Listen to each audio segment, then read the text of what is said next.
Et salut à tous, bienvenue dans le Foutoir du Bis, la chaîne où on discute ensemble de pépites méconnues et de cinéma bis. Alors je suis vraiment ravi de vous retrouver et de vous accueillir dans la nocturne. Voilà, c'est ce nouveau format que je vous avais promis.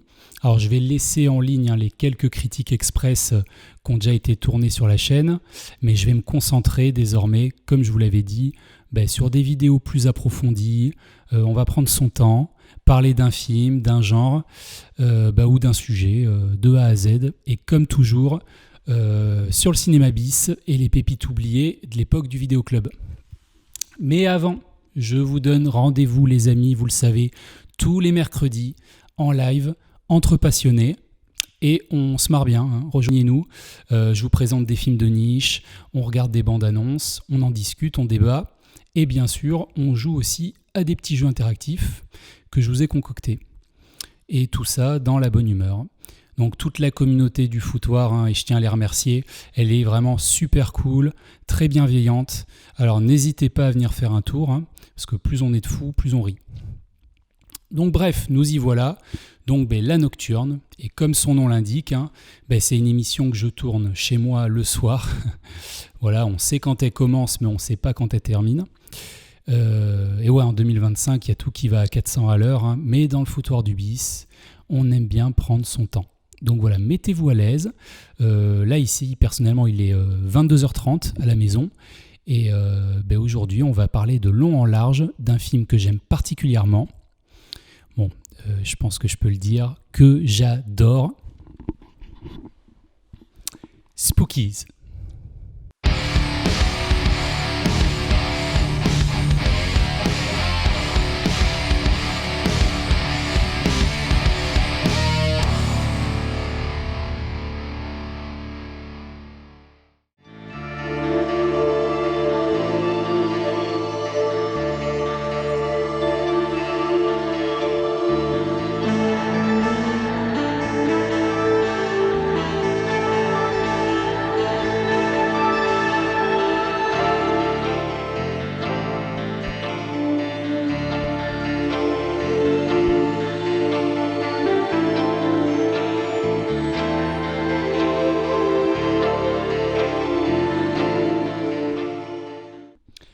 Alors, ce court extrait n'a rien à voir avec la bande-annonce.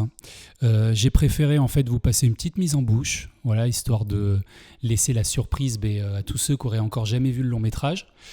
Bien entendu, ici, on va révéler tous les éléments de l'intrigue, voir des images, rentrer dans les moindres détails du film, mais vous inquiétez pas, je vous préviendrai lorsque ce sera le cas. Donc, si vous voulez rien savoir du tout, vous pouvez encore rester. Donc Spookies, moi je l'ai découvert il n'y a pas très longtemps en fait. C'est une vraie pépite du bis, j'avoue être passé un peu à côté à l'époque. D'ailleurs, lorsqu'il y avait location de VHS ou même quelques diffusions de télé, moi il m'est toujours passé sous le nez. J'en avais juste entendu vaguement parler dans des magazines, quoi. Mais aujourd'hui, ça y est, le mal est réparé et c'est devenu pour moi un classique du genre. Et donc, c'était une évidence même qu'il finisse dans la nocturne.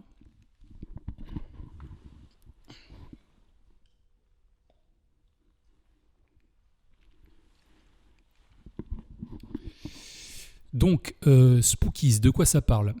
Un peu comme 90% en fait des films d'horreur habituels. Parce que oui, c'est un film d'horreur, et un film d'horreur fantastique.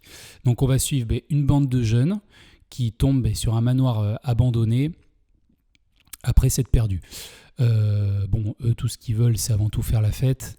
Et malheureusement, pour eux, le propriétaire, c'est un sorcier maléfique qui maintient une jeune femme en vie grâce au sacrifice des intrus qui osent rentrer justement dans la maison. Donc le film a été officiellement sorti au milieu des années 80, donc une époque où le cinéma d'horreur connaissait vraiment ses heures de gloire, c'est de 86 même, Spookies. Mais la grande particularité de ce film, c'est de ne pas avoir misé sur une créature, mais un énorme bestiaire en fait qu'on va découvrir pendant 1h20 quoi. Donc c'est super généreux, on a un panel très varié, avec toutes sortes de monstres, mais ça je vous en dirai plus quand on reprendra le film pas à pas. Et pour ceux qui se demandent est-ce que c'est objectivement un bon ou un mauvais film, moi vous le savez, je ne vais pas rentrer dans ce type de considération. Tous ces films-là que je vous présente dans la Nocturne à titre personnel, moi je les aime d'amour vraiment, donc je ne suis pas très objectif. Maintenant, je ne suis pas idiot, j'ai vraiment conscience que pour les nouvelles générations, c'est très difficilement regardable. Voilà. Puis pour tous les non-initiés, des petites productions indépendantes fauchées, quoi. Surtout que celui-là, il a la réputation quand même d'être pas mal décousu, hein. Et je vais vous expliquer ça dans quelques instants. Mais pour les amoureux du genre, c'est 1h20 de pur bonheur, ça va droit au but, pas de péripéties en pagaille ou de dialogue à rallonge, pardon. Pour résumer, c'est super efficace. Donc, c'est parti. Donc, écoutez, on va d'abord remonter un peu le temps et revenir sur la jeunesse du film, dont le projet original ne s'appelait pas du tout Spookies, hein, donc qui donne des frissons en anglais, mais c'était Twisted Souls, donc qui veut dire âme tordue, âme torturée. Donc c'est pas excellent comme nom, hein, mais ça sonnait quand même pas mal, et ça donnait un bel aperçu de ce qu'on allait voir à l'écran. Donc ce projet, il est initié donc par deux passionnés, hein, de cinéma indépendant. Donc il y a Thomas Doran et Brendan Faulkner, hein, qui sont tous les deux scénaristes et réalisateurs du film. Et donc il y en a d'autres qui ont participé, hein. Mais c'est vraiment ces deux-là qui sont à l'origine du projet et qui sera d'ailleurs leur tout premier, quoi. Alors comment tout ça a débuté ? Et bien avant Twisted Souls et donc Spookies, il y avait un autre film sur le feu qui s'appelait The Hellspawn.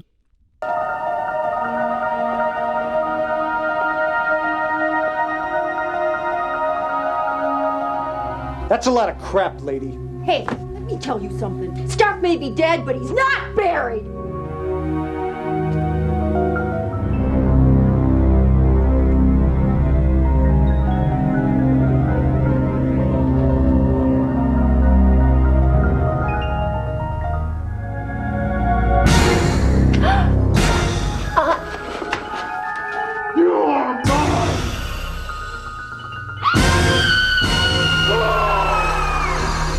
Send me into the gates of hell. All you have to do is believe.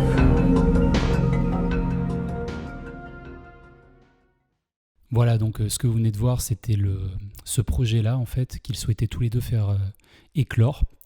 Mais avec un petit scénar en main, hein, et une affiche publicitaire, c'était un peu compliqué, si vous voulez, d'en faire la promotion.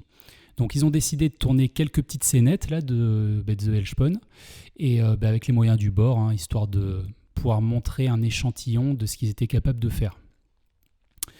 Donc Faulkner, justement un des deux réalisateurs, il va rentrer en contact avec Michael Lee, donc c'est le gérant de la société anglaise Vipco, quelqu'un de très très important, hein, pour la suite du film, et qui a fait fortune avec des toutes petites productions comme par exemple The Deadly Spawn. Voilà. Si vous suivez la chaîne, vous savez que, évidemment, vous savez l'amour que j'ai pour ce film. D'ailleurs, pour l'anecdote, hein, ce directeur là de Vipco, il a payé sa maison, hein, grâce aux recettes de The Deadly Spawn. Donc pas mal, hein. Donc bref, ce gars-là, ce producteur, il est venu à New York et les deux réalisateurs leur ont montré cette vidéo un peu à l'arrache. Et bizarrement, ça lui a plu, quoi. Donc malheureusement, ce producteur, il avait déjà un film sur le feu, donc c'est resté quelque temps un peu en suspens, quoi. Donc c'est resté dans les cartons, plus de nouvelles, et alors que tout semblait perdu, en fait, Michael Lee a fini par les rappeler et leur dire c'est ok les gars, on peut bosser ensemble, quoi. Mais pas sur The Hellspawn. Donc il veut bien faire un film d'horreur, mais avec beaucoup plus d'action. Et surtout, il veut sortir de ce qu'il faisait jusqu'à présent, parce que lui, il faisait que des vidéos nasty, là, c'est-à-dire que beaucoup de gore, beaucoup de nudité. Et ça lui avait valu beaucoup de problèmes, d'ailleurs, en Angleterre. Et surtout, vous vous en doutez, ça réduit considérablement son audience, quoi. Donc bref, là, il veut faire un film qui se vende facilement, un PG-13, donc interdit aux moins de 13 ans, sans nudité, et pour reprendre ses propos, avec du sang, mais pas trop, quoi. Donc voilà, le deal est accepté et donc l'écriture qui va d'abord s'appeler, comme je vous disais, Twisted Souls, peut débuter. Alors, ils vont s'entourer d'un troisième homme, en fait. Faut juste que je retrouve Frank M. Farrell, hein, c'est lui qui fera partie de l'équipe de production de Street Trash en 87. Bon film d'ailleurs.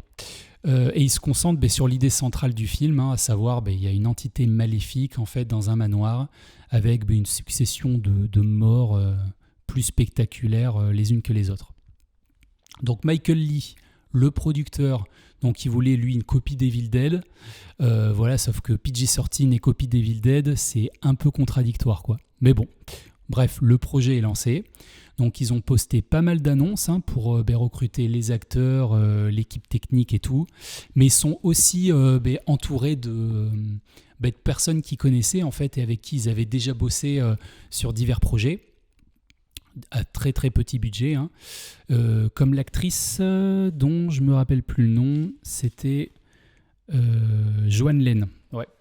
Donc voilà, tout le monde l'a qualifiée de géniale d'ailleurs et de super bosseuse sur le film. Et il y a Peter Lazio, voilà, qui jouait vraiment le clown de service hein, dans le film. Et lui, voilà, c'était aussi un clown dans la vraie vie, donc il a ramené pas mal de bonne humeur et de fantaisie à la fois dans les scènes du film, mais aussi au quotidien, quoi. Donc bref, ils ont recruté tout ce beau monde et les bureaux ont été implantés directement dans la maison hantée du film, quoi. Donc c'est une immense bâtisse qui servait à la fois de tournage d'hôtel aussi et de QG pour l'équipe. Donc au niveau de la pré-production, le film était quasiment uniquement tourné vers ce gros bestiaire de monstres, hein, donc le nerf de la guerre, ça revenait évidemment aux effets spéciaux. Donc pour ce qui est des effets spéciaux, en fait ils se sont entourés de Gabriel Bartalos, qui deviendra une vraie pointure hein, dans les réalisations en practical. Il avait bossé sur Frankenhauer, sur Basket Case 2 ou même Leprechaun également. Il y a également Arnold Gadjulo qui avait travaillé avec Bartalos sur The Deadly Spawn, justement. Et puis une autre personne qui était donc John Dodds. C'était un type pas très connu mais vachement respecté en fait dans le monde du bis, quoi. Donc voilà, le budget il est ultra limité.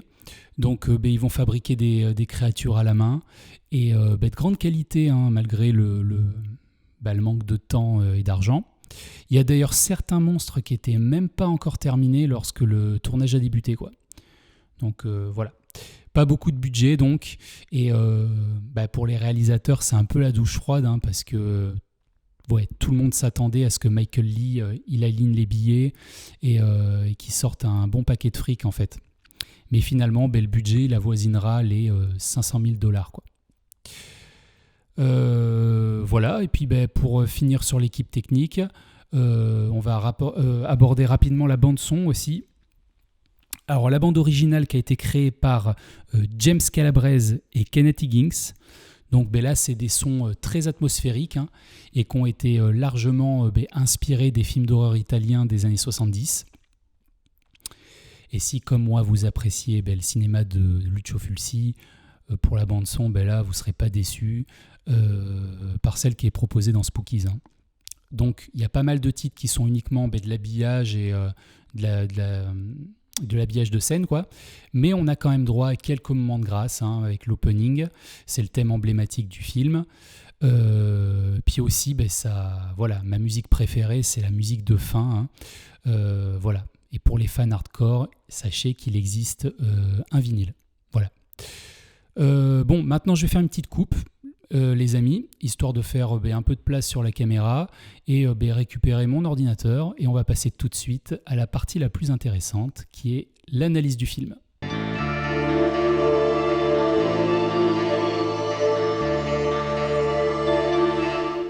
Voilà les amis, donc à partir de maintenant, si vous n'avez jamais vu Spookies, je vous invite à aller le visionner et à revenir voir cette seconde partie de vidéo plus tard, parce que là on va vraiment reprendre tous les moments clés du film hein, et on va décrypter tout ça.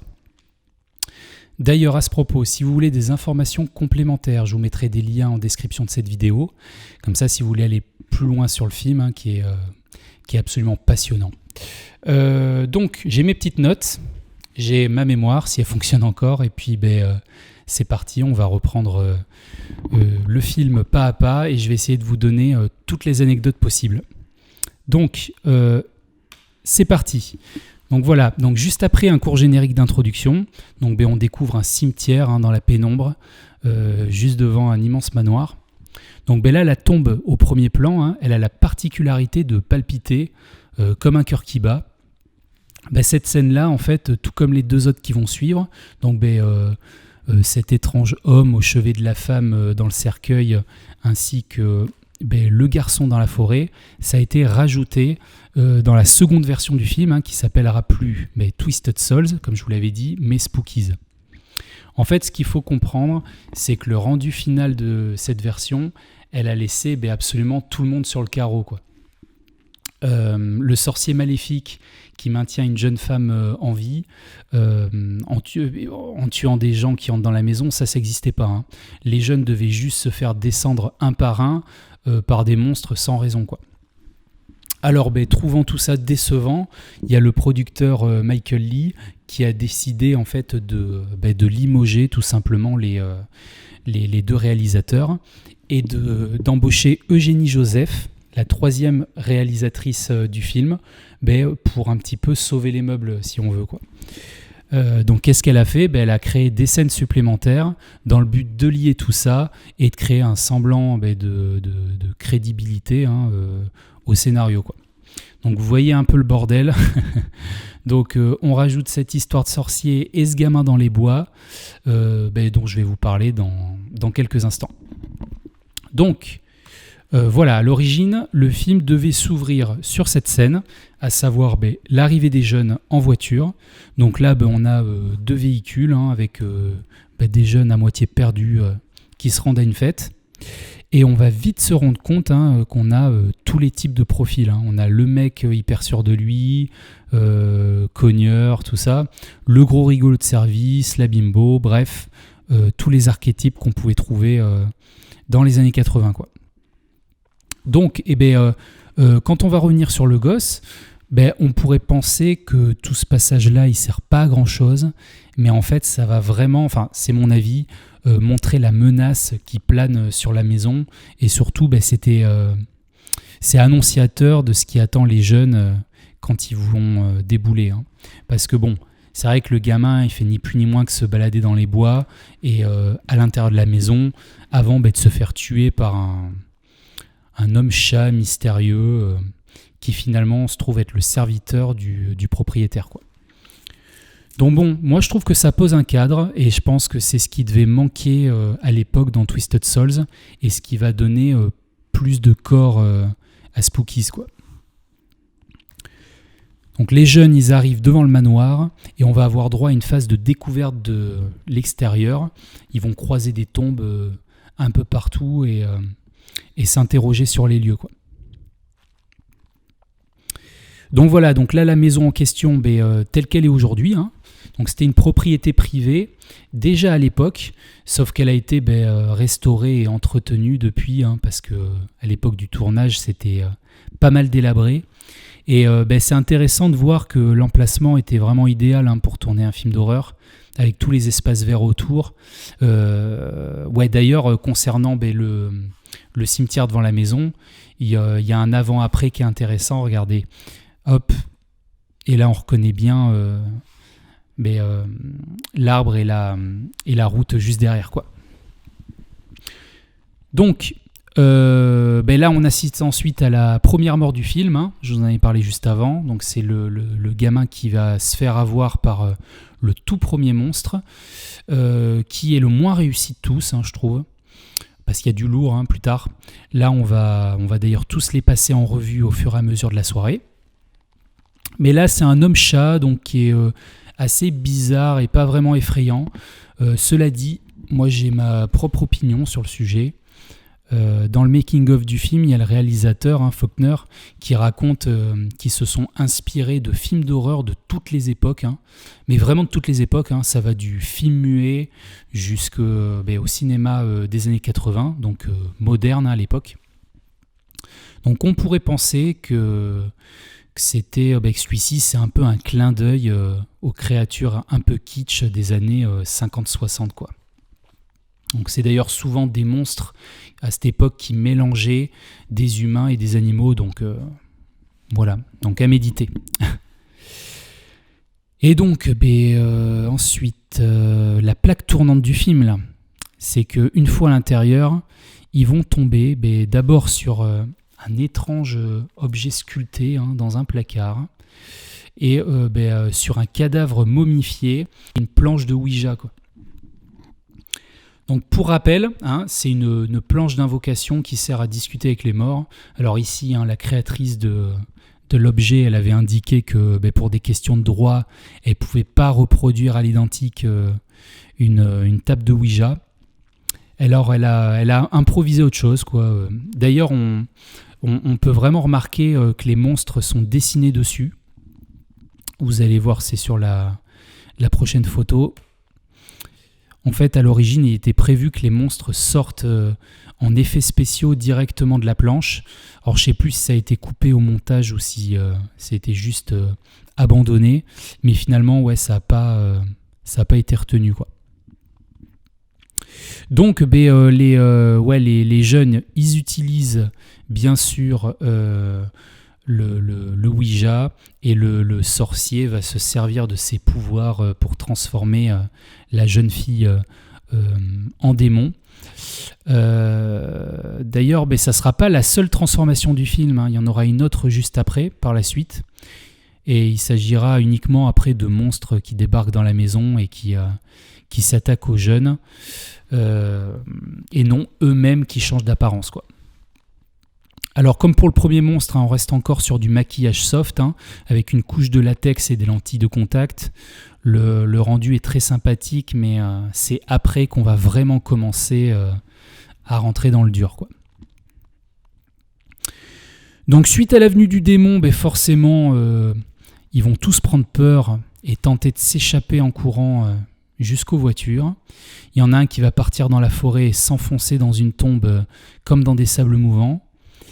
Et c'est là que va avoir lieu l'autre transformation, parce qu'une fois recouvert, il reviendra ensuite dans une version zombifiée, bien dégueulasse, mais super bien faite pour le coup, et il sera accompagné d'autres cadavres du cimetière.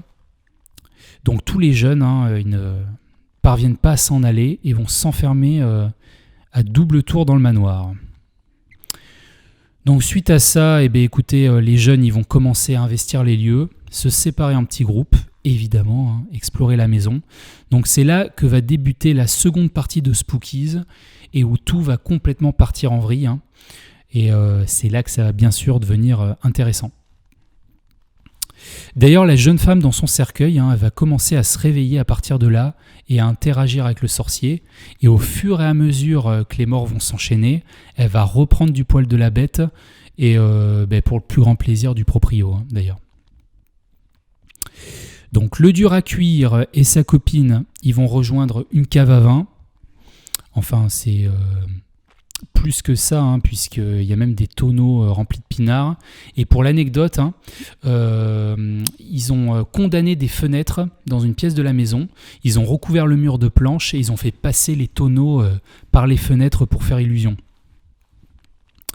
Mais malheureusement pour eux, ils vont tomber nez à nez avec des créatures bien dégueu, donc faites debout. Et il faut savoir que cette scène, elle aurait pu vraiment bien fonctionner si les producteurs avaient pas eu la mauvaise idée de rajouter des flatulences aux monstres. Donc là, c'est assez fou, parce que toutes les créatures qu'on va croiser sont quand même bien charismatiques, bien faites. Et là, on a une scène qui pouvait être effrayante, qui se retrouve complètement gâchée par des P, littéralement, quoi. Donc ça a d'ailleurs beaucoup déçu l'équipe du film, et ça a généré l'incompréhension et la colère chez les responsables des effets spéciaux, quoi. Faut dire que moi-même, qui adore le film, s'il y avait juste une chose que j'aimerais voir enlever de Spookies, c'est ces bruitages post-prod vraiment ridicules, quoi. En tout cas, les monstres, ils ont été fabriqués à partir de toiles de jute et avec un agent collant sur laquelle ils ont posé des brindilles, de la terre, quoi. Et comme vous pouvez le voir, c'était vraiment des combinaisons à enfiler, quoi. Il y avait comme toujours du caoutchouc, du latex pour maintenir le tout, et comme 95% des effets spéciaux de l'époque, quoi. Et petite anecdote, la scène a été tournée le jour d'Halloween. Donc il y avait des restes de boue partout dans le sous-sol, un enfer. Et le soir, un des gars en costume est parti pour une soirée Halloween en ville. Et il a gagné le prix du meilleur costume. Donc c'est assez drôle, quoi. Donc du côté de l'autre couple, donc la fille passe son temps à fumer des cigarettes. Alors il y a une anecdote marrante par rapport à cette actrice. Parce qu'elle s'appelle, je regarde les notes, elle s'appelle Charlotte Cillier. Ou Charlotte Alexandra, je crois que c'est son nom de scène. En fait, c'est peut-être la seule à avoir eu pas mal de rôles avant ce film, mais c'était surtout des productions érotiques. Et le truc, c'est que pour être prise dans Spookies, elle a mentionné qu'elle avait joué dans La vie de Brian, des Monty Python. Ce qui est vrai, soit dit en passant, mais on l'aperçoit à peine et je sais même pas si elle est créditée dans le film. Et ça a vraiment impressionné les réalisateurs sur le coup, donc voilà, ça fait un peu penser à Jean-Claude Van Damme quand il est arrivé dans le bureau de Mélan Golan de la Canon pour dire qu'il avait joué dans Predator. Ce qui est vrai également, mais il avait juste fait l'essayage et s'était barré au début du tournage puisqu'il ne souhaitait pas qu'on lui cache le visage dans le costume, quoi. Bref, pour en revenir à ce personnage, ça va très mal se passer pour elle puisqu'elle va tenter de se réveiller, de réveiller son mec qui dort, Sauf qu'il est mort, balafré par quelque chose, et cette chose va apparaître évidemment en un monstre. Alors moi que j'adore, trop bien fait, c'est une sorte de serpent avec une grosse tête verte. Donc les déplacements de la bestiole sont très intéressants ici, puisqu'ils ont recréé un sol à presque 1 mètre de hauteur, dans lequel se trouvaient des marionnettistes, puisque tout était en dur à l'époque, et on adore ça. Donc les gens, ils faisaient bouger en réalité la bête sur un rail. Alors ils sont restés des heures dessous, et ça a été pas mal éprouvant. Ah, et d'ailleurs, je pense à une chose, je vais en parler maintenant avant d'oublier. Concernant l'audio, je vous recommande vraiment de regarder le film dans sa version originale sous-titrée français. Bon, c'est l'éternel débat, je sais, mais même pour les amoureux de la VF, franchement, ça gâche pas mal le film. Il y a un côté très nostalgique, c'est clair, dans les voix de doublage d'époque, mais je trouve que la version originale est vraiment bien faite. Surtout, le film est tellement extravagant qu'il n'y a pas besoin de rajouter en plus des doublages en roue libre. Ça appuie vraiment sur le côté très très poussif, donc si vous n'êtes pas trop fermé à ça, regardez le film en version originale. Donc on reprend. Et la femme s'en sort, oui, car elle n'est pas morte. Elle parvient même à se débarrasser du monstre, sortir dans le couloir, sauf que là ça sent mauvais puisqu'elle croise son copain décédé dans le couloir, et on imagine bien que c'est juste un leurre. Donc la métamorphose, elle est top, puisqu'on a affaire ensuite à un monstre super bien fait. Vraiment, il faut se rendre compte que c'est 100% vrai, ça. C'est pas des effets sur ordinateur. C'est la qualité des costumes et des FX sont vraiment impressionnantes dans ce film. Donc bon, ça va quand même me faire un peu mentir, puisqu'on a un effet en synthèse tout de même. C'est un éclair qui va traverser le tentacule qui entoure le cou. Et la tête va se mettre à fondre en direct, quoi. Alors là, ça a été réalisé en stop motion, donc en image par image, comme de l'animatronie, quoi. Et oui, et je vous ai épargné la phase de dialogue quand la femme dans son cercueil sort de son sommeil. Elle échappe au sorcier car elle souhaite pas son amour, tout ça, bref, bon. Elle va se retrouver dans une sorte de grotte sombre et croiser une sorcière, alors que je trouve toujours très réussi. C'est une fois de plus de la marionnette. On la croit vraiment vivante, c'est top. Seulement, dans les petites prods comme ça, les restaurations Blu-ray, ça pardonne pas du tout. Et vous l'avez peut-être vu par vous-même, mais je vais zoomer sur une partie assez intéressante du cadre. Regardez bien, on voit très clairement le marionnettiste en bas à gauche. Sur les visionneuses de montage à l'époque et sur les qualités VHS, ça pouvait passer. Mais là, avec une très belle restauration, c'est impossible de ne pas le voir. Après, bon, ça a son charme, hein. C'est certain que ce genre de choses, ça arriverait plus jamais aujourd'hui, hein, sous l'ère du numérique. Donc c'est toujours rigolo de tomber là-dessus, quoi. Donc on retrouve ensuite notre clown de service, hein, qui se perd dans un couloir coloré de toiles d'araignée. Donc il va être attiré par une belle jeune femme, une belle inconnue, et se retrouver coincé sur une toile d'araignée géante. Et la belle jeune femme, elle se révèle en fait être un monstre araignée bien dégueu. C'est à mon sens un des effets les plus réussis du film, hein, d'ailleurs. Surtout qu'elle va continuer à évoluer avec un crâne qui grossit, les pattes qui sortent de droite à gauche du corps, hein, grâce à un appareillage électronique. Et il faut savoir que les effets devaient être à l'origine encore plus impressionnants, hein, puisque la dernière transformation, quand la tête devient énorme, tous les yeux devaient bouger dans tous les sens à l'aide d'un dispositif très complexe, mais ça n'a pas été montré à l'écran. Alors je ne sais pas si le rendu n'était pas bon ou si ça n'a pas plu à la production, mais en tout cas ils avaient créé un mécanisme bien chiadé pour l'occasion. Et avant d'enchaîner, regardez ce qu'on n'a jamais eu à l'écran, quel dommage, hein. C'est une magnifique araignée mutante qui devait être intégrée en stop motion. Donc ça n'a jamais été tourné, hein, à cause du manque d'argent. On peut juste se contenter de cette photo, quoi. Donc quand on revient sur les deux couples, donc les mecs qui sont en train de régler leur compte dans une pièce, où se trouve une statue de squelette. Donc celle-ci, elle va prendre vie et s'attaquer à eux. Et concernant le costume, il y avait un système de sangles qui permettait de faire ressortir les os malgré des effets numériques en surbrillance. On a quand même droit à de la pyrotechnie, hein, lorsque le monstre finit par tomber du toit de la maison. Donc c'est un effet qui, c'est sûr, est mineur, mais ça rajoute encore un peu de générosité au film. Donc suite à ça, il reste deux scènes phares dont il faut parler. Donc d'abord, le démon du début qui va presque imploser et diffuser une sorte de magie vieillissante. Alors là, c'est pareil, hein, c'est du numérique. On voit une sorte de voile bleuté en superposition. Donc rien de très original, hein, vous me direz. Mais si vous faites le point et que vous comptabilisez tous les effets présents depuis le début, c'est quand même un festival de bonnes idées et de générosité, quoi. Donc le film va se terminer sur la mariée qui échappe de la maison après avoir tué le sorcier. Donc on est sur une partie rajoutée au film Twisted Souls d'origine, hein. Donc cette scène est devenue plutôt culte, hein, et peut-être même la plus connue puisqu'elle a été récupérée sur de nombreuses affiches et on le voit d'ailleurs entouré de zombies. Mais on s'attaquera aux affiches juste après, quoi. Donc c'est pas ma scène préférée parce que ça reste quand même très classique, hein. On l'a vu 1 million de fois ça, mais la fin est tout de même intéressante, hein. Elle arrive sur le toit d'un garage et elle tombe sur une voiture et tente de s'échapper avec. Donc voilà le garage aujourd'hui d'ailleurs. Et elle tombe sur un type qui l'emmène mais qui se révèle finalement être le serviteur homme-chat du sorcier. Et après, le film se termine. Donc, je vais faire une dernière petite coupe.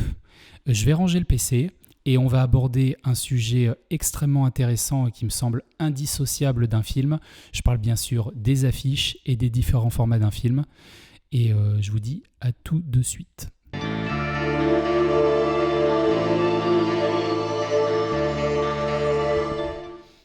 Et me revoilà pour cette dernière partie. Donc les affiches, donc comme de très nombreuses productions indépendantes, hein, le film a eu droit à différentes appellations à l'international. Vous connaissez la chanson. Donc Twisted Souls, bien sûr, vous vous rappelez, avant de devenir Spookies, bien sûr, le titre officiel, notamment aux États-Unis et au Royaume-Uni, ainsi que toutes les colonies britanniques par extension. En Allemagne, je vais essayer de bien le dire, il prendra le nom de Monstre Tueur, donc dit Killer Monster. C'est un titre tout pourri, hein, d'ailleurs, mais malheureusement, c'est pas du tout la première fois que les traducteurs se décarcassent pas pour trouver un nom qui reflète un minimum l'ambiance du film. On se rappelle par exemple de The Stuff, vous vous rappelez, hein, la série Z fort sympathique sur une crème glacée qui attaque les gens là. En France, sachez qu'on l'a même appelé The Blob 2, voilà, alors que ça n'avait absolument rien à voir. Bref, en Allemagne, donc il y a eu d'autres noms. Donc on a eu un en anglais, c'était Evil Spookies, bon, et un autre en allemand dit Killer Dämonen, donc les tueurs démons. Spookies en espagnol, c'était La Mansión de los Espectros, excusez mon accent, hein, qu'on pourrait traduire par le manoir des spectres. Voilà. Donc bon, c'est pas très recherché, mais bon, pourquoi pas. Au Brésil, Renascidos das Travas, donc renaître de l'obscurité. En bulgare, alors je vais pas pouvoir vous le dire, mais bon, la traduction c'est juste espèce effrayante. Et en russe, c'était effrayant. Voilà, c'est tout. Donc un film d'horreur, on va l'appeler effrayant. Voilà, emballer c'est peser. Donc on voit bien que là le film a connu de nombreuses déclinaisons, mais ça ne s'arrête pas là parce que les affiches, elles aussi, elles ne correspondent pas nécessairement à celles qu'on connaît aujourd'hui, hein. Il y a certains distributeurs qui se sont accordés quelques libertés et je vous ferai défiler quelques exemples qui parlent d'eux-mêmes. Et voilà, on en vient aux différentes versions du film. Donc maintenant que Spookies n'a plus de secret pour vous, hein, vous savez que le tournage chaotique a évidemment donné naissance à plusieurs déclinaisons. Donc je vous le redis encore une fois, donc la première, Twisted Souls en 86, donc c'était la pire version, hein. Il y avait donc 81 minutes au montage, avec un montage approximatif, hein, des scènes manquantes, et c'est en plus cerise sur le gâteau, c'est tronqué de scènes sanglantes, donc c'est à éviter, hein, pour tous les fans comme moi. Je vous cache pas, c'est pas du tout ça qu'on a envie de voir, quoi. Donc juste après cela, on a eu une version la plus courante en VHS. C'était toujours déjà mieux, mais il y avait quelques scènes coupées en plus. Mais par contre, il y avait chaque pays qui avait la liberté de charcuter des scènes à sa convenance, hein, en fonction du degré d'acceptabilité de la violence. En 2000, il y a certains DVD qui proposaient une version soi-disant uncut. Donc il y avait 83 minutes, mais il en manque toujours, hein. Par contre, les effets et monstres ont été légèrement améliorés en post-production. Et enfin, bien sûr, plusieurs éditions DVD Blu-ray se sont enchaînées jusqu'au Saint Graal, hein, parce que moi je possède la version distribuée par Pulse Store. Donc ça, c'est vraiment la crème de la crème, les amis. Et ils ont récupéré en fait tous les droits de Vinegar Syndrome. Voilà. Donc je vous recommande évidemment chaudement cette édition. Que vous pouvez vous procurer très facilement sur internet. Voilà, et puis on va passer enfin au box-office, à la réception. Donc là ça y est, on va commencer à se rapprocher de la fin de la vidéo. Maintenant qu'on a dit tout ça, il y a quand même une question qu'il faut se poser. Est-ce que le film a marché ? Oui et non en fait, parce qu'il a complètement bidé à sa sortie en salle. Je vous rappelle le budget, $500,000 à peu près, et il a rapporté, attention c'est très très violent, il a rapporté $18,000. Donc c'est un four total. Je pense qu'aujourd'hui, ça serait un très gros coup dur pour les producteurs. Sauf qu'à l'époque, pour un film comme ça, un film pouvait complètement se planter en salle et littéralement cartonner en vidéoclub. Et oui, parce que il ne s'agit pas du tout du même public, hein, et pas de la même façon aussi de consommer les films. Et là, accrochez-vous, c'est presque $3 millions de recettes sur le marché locatif. Donc là, c'est un succès absolu.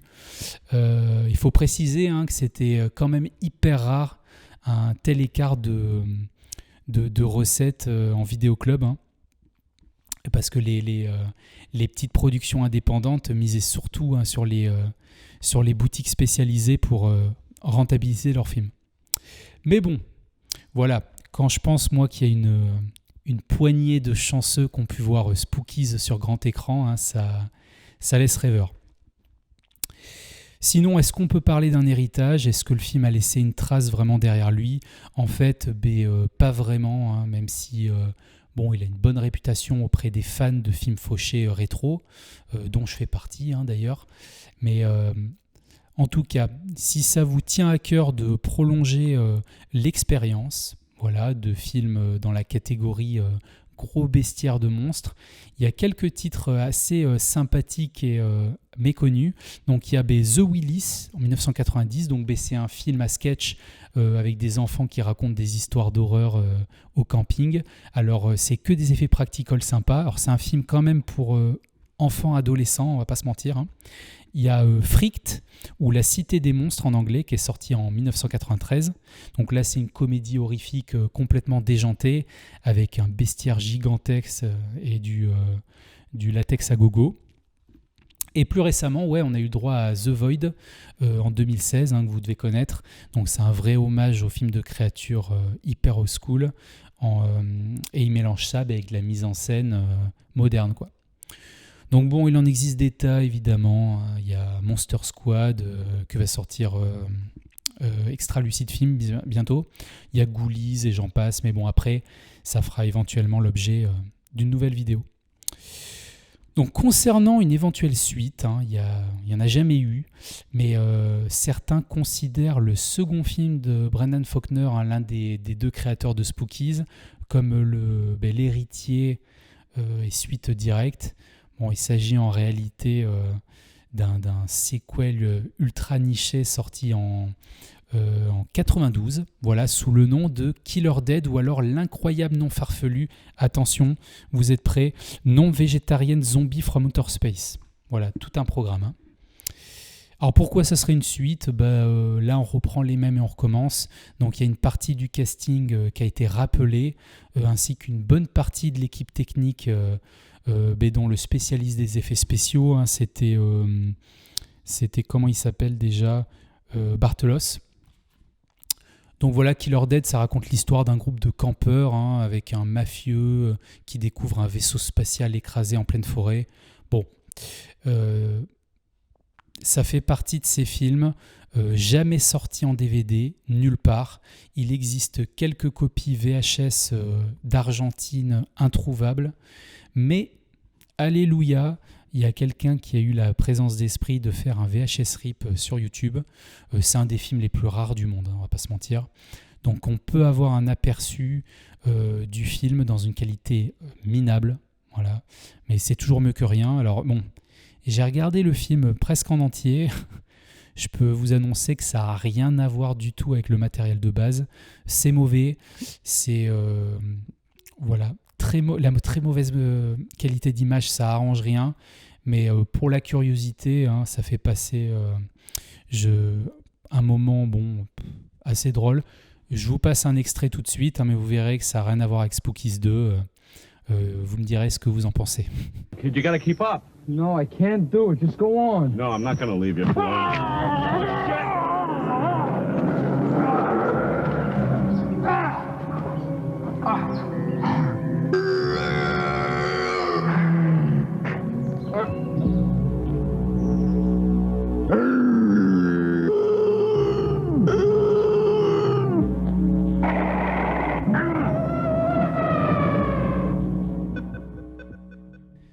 Donc voilà les amis, écoutez, pour conclure, j'aime profondément ce film, vraiment, et ça me tenait à cœur de vous le faire découvrir. Donc cette vidéo, elle est destinée à vous faire découvrir le film, mais surtout à apporter des infos à tous ceux qui aiment Spookies, ou plus généralement les films de genre de niche, quoi.